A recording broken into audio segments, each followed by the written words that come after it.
ചൊവ്വ അതിന്റെ ഭൂമധ്യരേഖയിൽ കിലോമീറ്ററോളം നീണ്ടുകിടക്കുന്ന ഭീമാകാരമായ മഞ്ഞുപാളികൾ ഒളിപ്പിച്ചിട്ടുണ്ടെന്ന് ഏറ്റവും പുതിയ ഗവേഷണം വെളിപ്പെടുത്തുന്നു.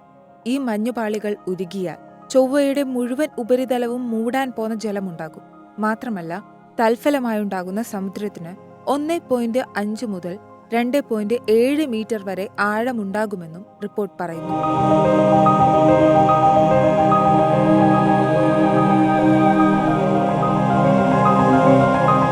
ചൊവ്വയുടെ ഭൂമധ്യരേഖയിലെ മെഡൂസെ ഫോസെ രൂപീകരണ മേഖലയിൽ നിന്നാണ് ഈ ഐസ് സ്ലാബുകൾ കണ്ടെത്തിയത്. ഇത് ആദ്യമായി കണ്ടെത്തുന്നത് 2007-ലാണെങ്കിലും അക്കാലത്ത് ഈ മേഖലയെക്കുറിച്ച് മനസ്സിലാക്കിയ വസ്തുതകൾ അവ്യക്തമായിരുന്നു. 2007-ൽ ഈ പ്രദേശത്ത് എന്തോ ആഴത്തിൽ കുഴിയായി കിടക്കുന്നതാണ് ശാസ്ത്രജ്ഞർ ആദ്യം ശ്രദ്ധിച്ചത്. അങ്ങനെ ഈ പ്രദേശത്തിന് മെഡൂസെ ഫോസെ രൂപീകരണം എന്ന് പേരിട്ടു. ഈ ശേഖരം ഭൂമധ്യരേഖയിലൂടെ ഏകദേശം 5000 കിലോമീറ്ററോളം വ്യാപിച്ചു കിടക്കുന്നുണ്ട്.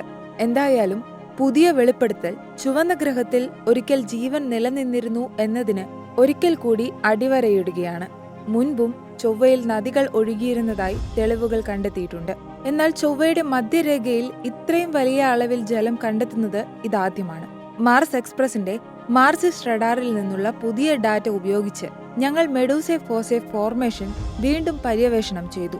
നിക്ഷേപങ്ങൾ ഞങ്ങൾ വിചാരിച്ചതിലും ഗൗരവമുള്ളതാണ്, സ്മിത്സോണിയൻ ഇൻസ്റ്റിറ്റ്യൂഷനിലെ ജിയോളജിസ്റ്റ് തോമസ് വാട്ടേഴ്സ് പറയുന്നു.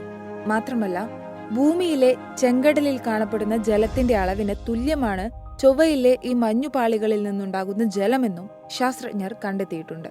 എന്നാൽ 2007-ൽ മെഡൂസെ ഫോസെ രൂപീകരണം ആദ്യമായി കണ്ടെത്തുമ്പോൾ അത് അഗ്നിപർവ്വത ചാരമോ അല്ലെങ്കിൽ ചൊവ്വയിൽ നിന്നുള്ള മറ്റെന്തെങ്കിലും ആയിരിക്കാമെന്നാണ് കരുതിയിരുന്നത്. അങ്ങനെ ആയിരുന്നെങ്കിൽ അത് ഇതിനോടകം തന്നെ ഒതുങ്ങിപ്പോകുമായിരുന്നു. എന്നാൽ അത് സംഭവിച്ചില്ലെന്ന് ശാസ്ത്രജ്ഞർ പറയുന്നു. ശേഷമാണ് ഇത് കൂടുതൽ സാന്ദ്രമായ ഐസ് പോലെയുള്ള ഒന്നാണെന്ന നിഗമനത്തിലെത്തുന്നത്. ഒരു കാലത്ത് ചൊവ്വയിൽ ജലം സുലഭമായിരുന്നു എന്നതിന് തെളിവുകൾ ശക്തമാണെങ്കിലും ആ ജലത്തിന് പിന്നീട് എന്ത് സംഭവിച്ചു എന്ന ചോദ്യത്തിന് ഉത്തരം കണ്ടെത്താൻ ശാസ്ത്രജ്ഞർ ഇപ്പോഴും പരിശ്രമിക്കുകയാണ്. അതിനാൽ ഈ പുതിയ പഠനം ആ ചോദ്യങ്ങൾക്കെല്ലാം സൂചനകൾ നൽകുമെന്നുകൂടി ശാസ്ത്രലോകം പ്രതീക്ഷിക്കുന്നുണ്ട്.